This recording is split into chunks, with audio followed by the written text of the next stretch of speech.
Dans un petit village niché au creux des montagnes, où les maisons de pierre aux toits de chaume se regroupent autour d'une grande place centrale, vivait un jeune orphelin nommé Armand. Le village de Rivemont, bien que reculé, était connu pour sa solidarité et son accueil chaleureux. Les habitants formaient une grande famille où chacun prenait soin des autres, un aspect essentiel pour Armand, qui n'avait pas de famille propre. Armand, âgé de 12 ans, était un garçon mince et agile, avec des cheveux bruns ébouriffés et des yeux d'un bleu perçant. Malgré les épreuves de la vie, son visage était illuminé par un sourire optimiste qui ne laissait jamais transparaître sa solitude intérieure. Chaque jour, il se levait avant l'aube pour aider dans les fermes environnantes, échangeant son travail contre un peu de nourriture et un toit pour la nuit. Le matin où notre histoire commence, Armand se trouvait dans la ferme des Martel, une famille qu'il avait souvent accueillie. Il se chargeait de traire les vaches, une tâche qu'il accomplissait avec habileté malgré son jeune âge. La ferme des Martel était située à l'écart du village, entourée de champs verdoyants et de collines boisées. De leur maison, on pouvait voir le soleil se lever derrière les montagnes, inondant la vallée d'une lumière dorée. Ce matin-là, alors qu'Armand s'occupait des bêtes, il remarqua une agitation inhabituelle parmi les animaux. Les vaches, généralement placides, semblaient nerveuses, et les poules caquetaient bruyamment.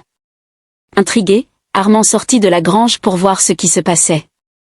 Au loin, un épais nuage de fumée s'élevait dans le ciel, obscurcissant la lumière du soleil naissant. La fumée provenait du village de Rivemont. Armand sentit son cœur s'accélérer. Quelque chose de terrible devait être en train de se produire. Sans perdre une seconde, il courut vers la maison des Martel pour les prévenir. Monsieur Martel, un homme robuste et bon, sortit en trompe de la maison, suivi de sa femme et de leurs enfants. « Qu'est-ce qui se passe, Armand » demanda Monsieur Martel, ses yeux scrutant l'horizon. « Regardez. »« La fumée » répondit Armand en pointant du doigt. Monsieur Martel hocha la tête, son visage se crispant d'inquiétude. « Nous devons aller voir. »« Martine, reste ici avec les enfants. »« Armand, viens avec moi. » Ils prirent rapidement leurs manteaux et se dirigèrent vers le village, leurs pas résonnant sur le chemin de terre. En arrivant à Rivemont, ils furent accueillis par une scène de chaos. Des maisons étaient en feu, et les villageois couraient dans tous les sens, essayant d'éteindre les flammes avec des seaux d'eau. Armand et Monsieur Martel se précipitèrent pour aider, se joignant aux efforts des autres. L'incendie semblait avoir été déclenché délibérément, mais par qui et pourquoi, personne ne le savait encore. Après plusieurs heures de lutte acharnée, le feu fut enfin maîtrisé, mais pas sans dégâts. Plusieurs maisons étaient réduites en cendres, et une atmosphère de désespoir pesait lourdement sur le village. Armand, épuisé mais déterminé, se rendit auprès de la vieille Marguerite, une veuve qui vivait seule et qui avait toujours été gentille avec lui. Sa maison avait été épargnée, mais elle était en pleurs, secouée par les événements. « Tout va bien, maman Marguerite » demanda Armand en utilisant le surnom affectueux qu'il lui donnait. « Oh, mon cher garçon, c'est terrible » sanglota-t-elle. « Je crains que ce ne soit pas un simple accident. Quelqu'un en veut à notre village. » Les paroles de Marguerite résonnèrent en Armand, éveillant en lui une détermination nouvelle. Il sentit que ce n'était que le début d'une série d'épreuves qu'il allait devoir affronter. Mais il n'était pas seul.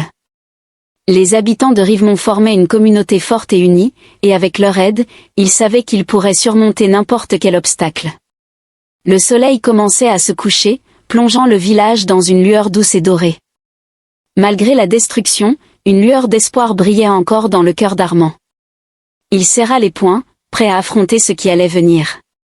Car même s'il était un orphelin, il avait un cœur vaillant, et rien ne pourrait le faire plier. Cette nuit-là, alors que les habitants de Rivemont se rassemblaient pour panser leurs plaies et reconstruire leur village, Armand se promit de découvrir la vérité derrière cet incendie et de protéger son foyer coûte que coûte. Car il savait que les vraies aventures ne faisaient que commencer. Le village de Rivemont était situé dans une vallée luxuriante entourée de montagnes imposantes, dont les sommets enneigés semblaient toucher le ciel. Les forêts denses et les rivières cristallines faisaient de cette région un véritable havre de paix. Les saisons y étaient bien marquées, avec des hivers rigoureux et des étés doux et verdoyants. Les maisons de Rivemont étaient construites en pierre, avec des toits de chaume et des fenêtres en bois aux volets colorés. Chaque maison possédait un petit jardin, souvent rempli de fleurs et de légumes. Les rues pavées, bien que parfois tortueuse, était toujours propre et entretenue par les habitants. Le cœur du village était la grande place centrale, où se tenait chaque semaine le marché.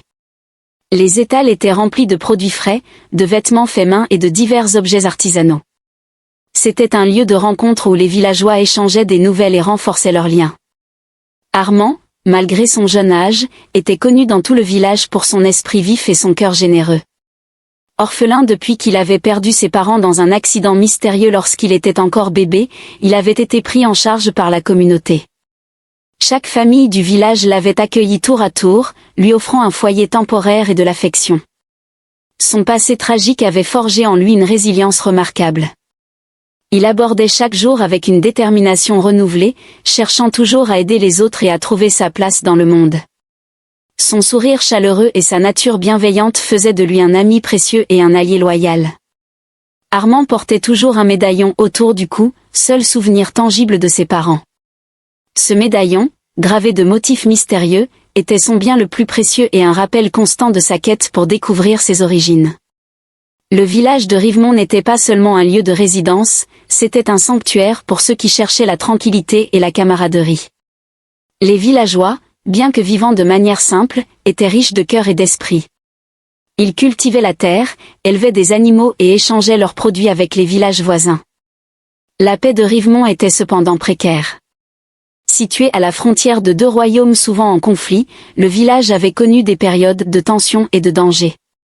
Les habitants étaient habitués à se défendre et à protéger leur territoire, mais l'incendie de ce matin-là avait ravivé des peurs anciennes et des questions restées sans réponse. Alors qu'Armand observait le village se reconstruire petit à petit, il sentait une nouvelle force émerger en lui. Les épreuves à venir allaient le pousser à grandir et à découvrir des vérités cachées, tant sur le monde qui l'entourait que sur lui-même. La fumée noire qui s'élevait dans le ciel ce matin-là n'était pas seulement le signe d'un incendie, c'était le signal d'un changement profond et inexorable. Armand savait que pour protéger son village et ses habitants, il devait comprendre qui était derrière cette attaque et pourquoi. Accompagné de Monsieur Martel et d'autres villageois, Armand commença à enquêter sur les causes de l'incendie. Il découvrit rapidement des indices qui pointaient vers une attaque préméditée. Des traces de pas dans la boue, des torchers abandonnés et des marques de lutte indiquaient que des étrangers avaient pénétré dans le village durant la nuit. Les soupçons se dirigèrent rapidement vers le royaume voisin, avec lequel Rivemont avait des relations tendues.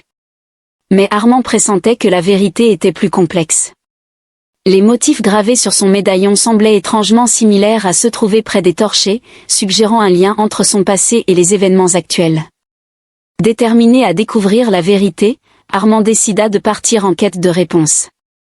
Il savait que son voyage serait périlleux, mais il était prêt à affronter tous les dangers pour protéger ceux qu'il aimait et découvrir ses propres origines.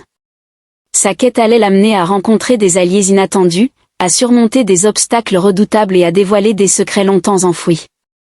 Le lendemain matin, après une nuit de sommeil perturbée par les événements récents, Armand se leva avec une détermination renouvelée. Le village de Rivemont, bien que paisible en apparence, abritait désormais des secrets sombres qu'il se sentait obligé de dévoiler. Il ne pouvait plus se contenter de vivre sa vie quotidienne sans chercher à comprendre la menace qui pesait sur sa communauté. Armand rejoignit Monsieur Martel, qui était déjà debout et en train de discuter avec d'autres villageois près de la place centrale. L'atmosphère était lourde de préoccupations et de suspicions. Les villageois avaient passé la nuit à échanger des théories sur l'origine de l'incendie, et tous semblaient convaincus qu'il ne s'agissait pas d'un accident. « Bonjour, Armand », dit Monsieur Martel en le voyant approcher. « Nous parlions justement de ce que nous devrions faire pour protéger le village. » Armand hocha la tête. « Nous devons trouver qui a fait ça. »« Et pourquoi ?» Monsieur Martel acquiesça. « C'est exactement ce que nous pensons. Nous avons besoin d'enquêter davantage. » Un homme robuste, nommé Jacques, prit la parole. « J'ai trouvé des traces de pas près des bois, juste à la lisière du village. Elles ne ressemblent pas à celles de nos habitants. » Armand sentit son cœur s'emballer. Les indices commençaient à s'accumuler. Il se tourna vers Jacques. « Montre-moi où tu les as trouvés. » Ils se dirigèrent vers les bois, Armand et Jacques en tête, suivis de quelques autres villageois curieux. Les traces étaient effectivement étranges, profondes et indiquant une direction précise, comme si ceux qui les avaient laissées portaient des charges lourdes. Ces traces ne sont pas celles de simples voyageurs, observa Armand. Elles semblent indiquer une préparation minutieuse. Jacques hocha la tête. Nous devons suivre ces traces pour voir où elles mènent.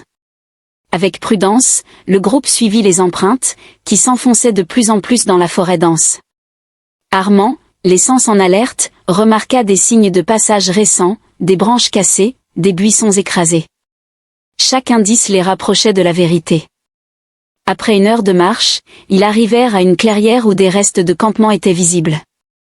Des cendres encore chaudes, des morceaux de tissu, et une carte déchirée indiquaient que les assaillants avaient passé la nuit ici avant d'attaquer le village. Armand s'agenouilla pour examiner la carte. Elle montrait le village de Rivemont et ses environs, avec des annotations en une langue qu'il ne connaissait pas. « Ces gens nous surveillaient », dit-il en se redressant.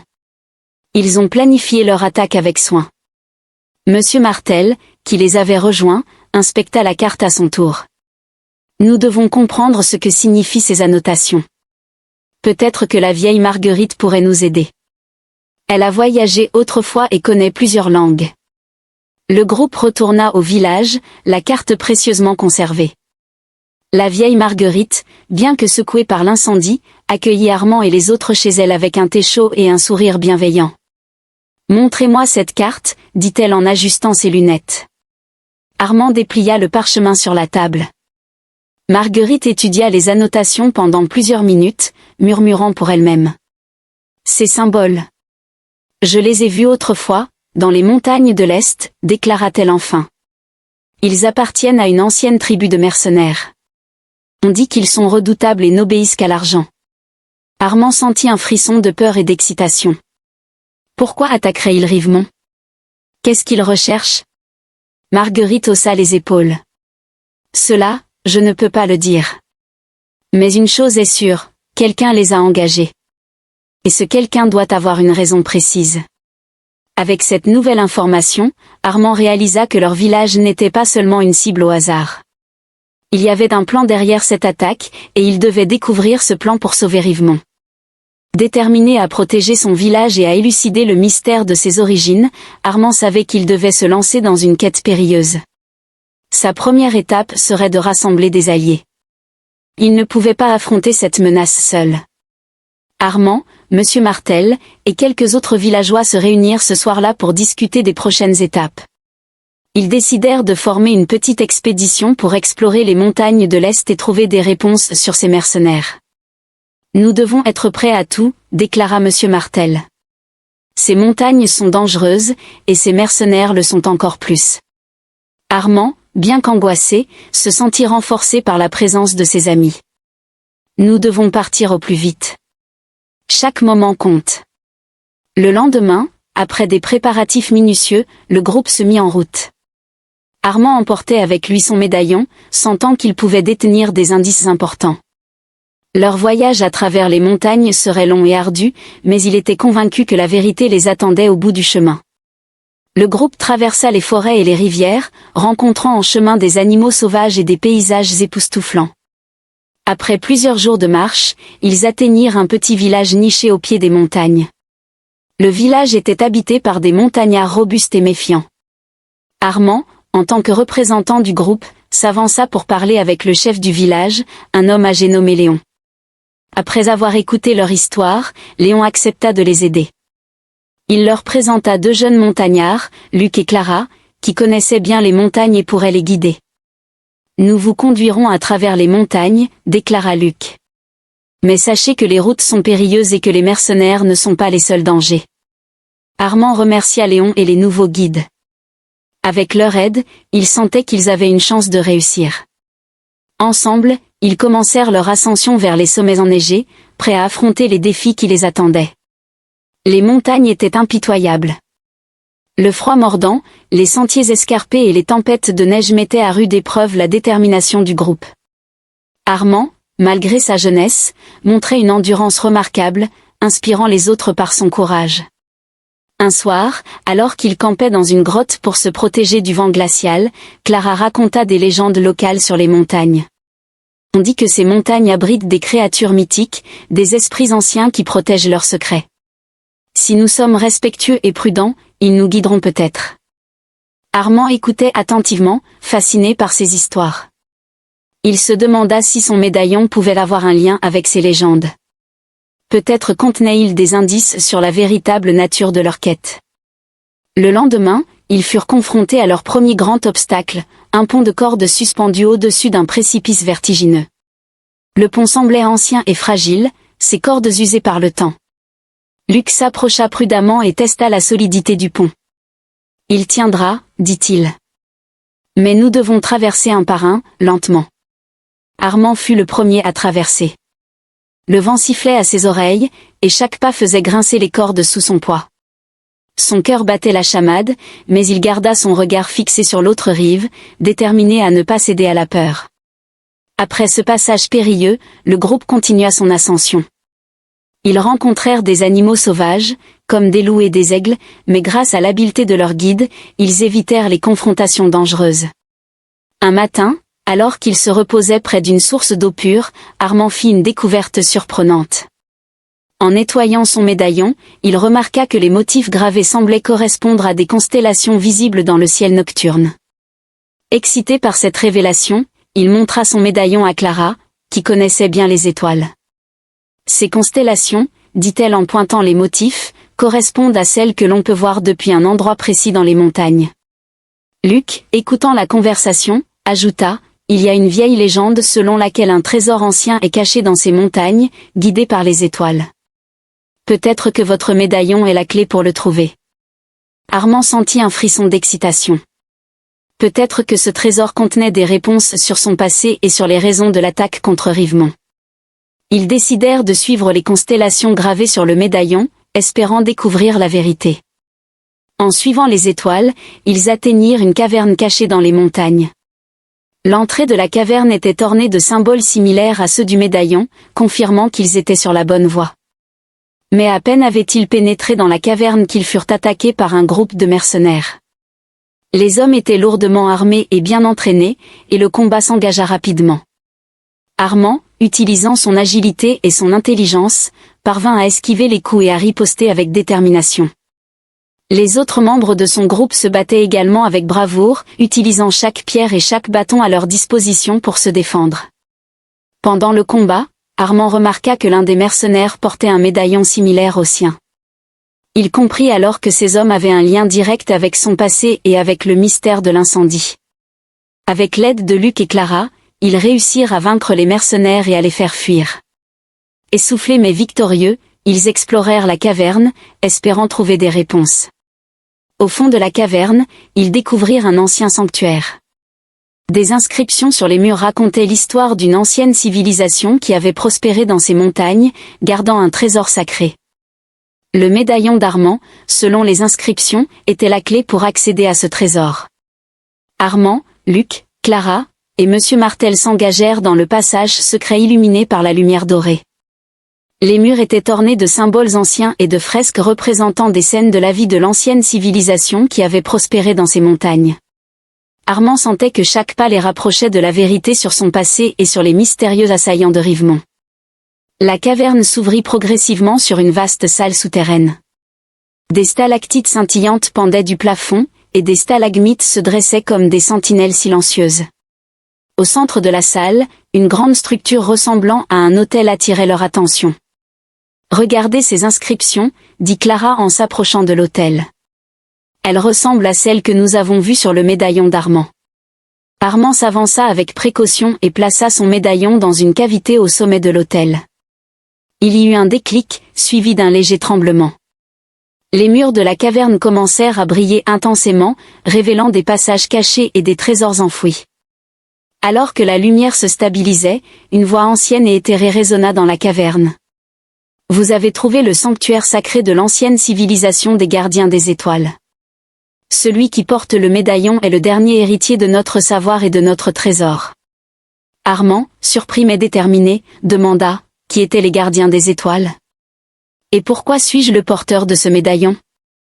La voix répondit: « Les gardiens des étoiles étaient une ancienne civilisation chargée de protéger un puissant artefact, le cœur des étoiles, capable de contrôler les forces de la nature. Cet artefact a été caché pour éviter qu'il ne tombe entre de mauvaises mains. Ton médaillon est la clé pour accéder à ce pouvoir. Luc, intrigué, ajouta, pourquoi Rivemont a-t-il été attaqué?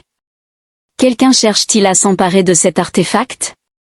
La voix expliqua, les mercenaires qui ont attaqué votre village sont à la solde d'un individu avide de pouvoir, connu sous le nom de l'Ombre Noire.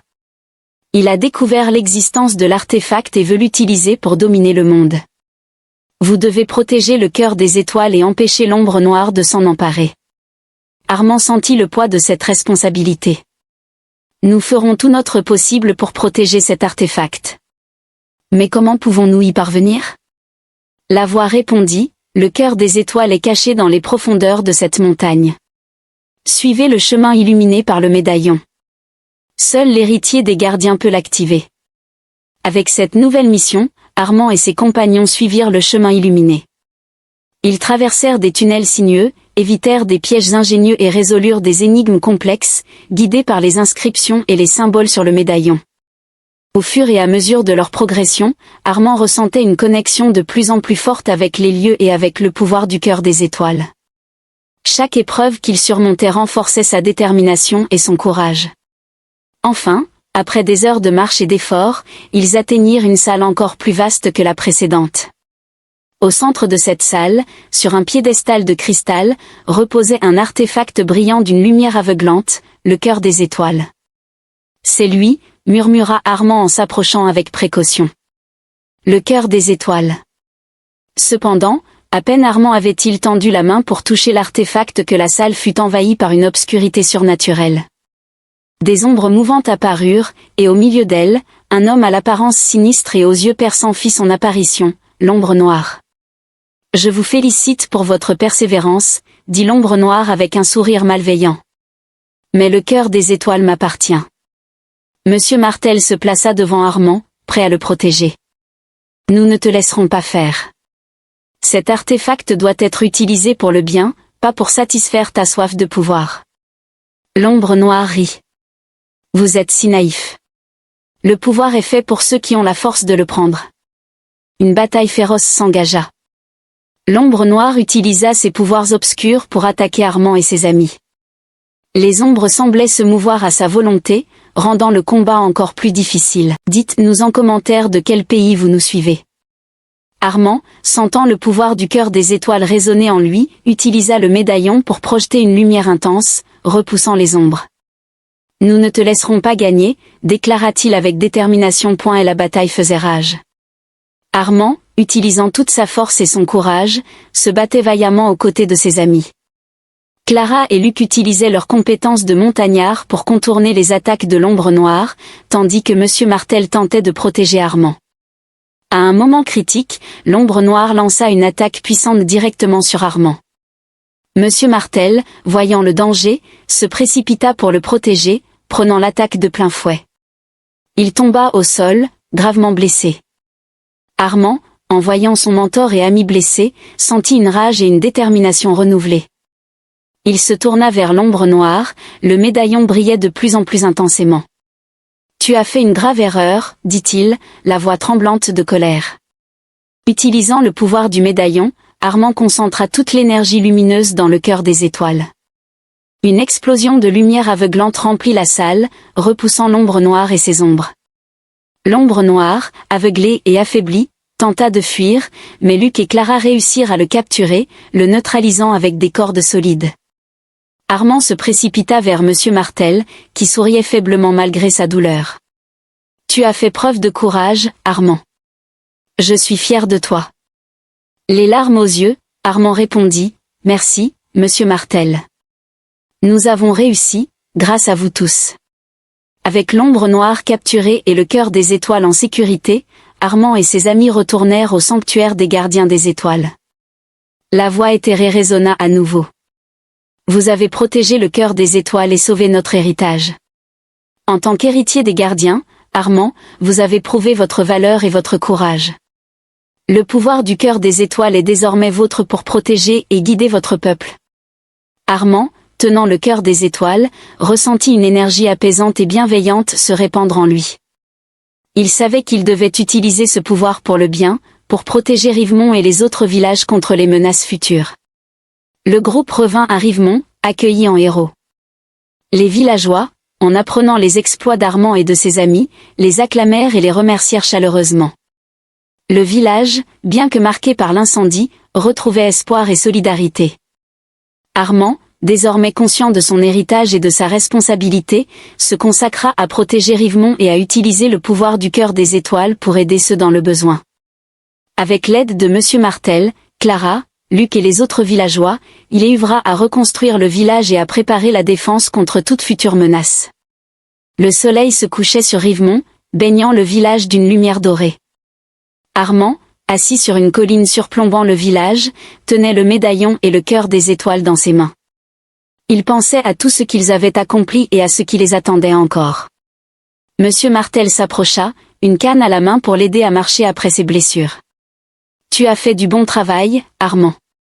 Le village est fier de toi. » Armand sourit. « Merci, Monsieur Martel. Mais je sais que ce n'est que le début. Il y a encore tant à faire, tant à protéger. » Monsieur Martel hocha la tête. « Et tu n'es pas seul dans cette tâche. Nous sommes tous avec toi. » En regardant les étoiles qui commençaient à briller dans le ciel nocturne, Armand sentit une paix intérieure. Il savait que tant qu'il aurait ses amis et ses proches à ses côtés, il pourrait surmonter n'importe quel obstacle. Et ainsi, avec le cœur des étoiles entre ses mains et la détermination dans son cœur, Armand se prépara à affronter l'avenir, prêt à protéger son village et à honorer l'héritage des gardiens des étoiles. Si vous aviez aimé l'histoire, n'oubliez pas de liker, commenter et abonnez-vous à la chaîne.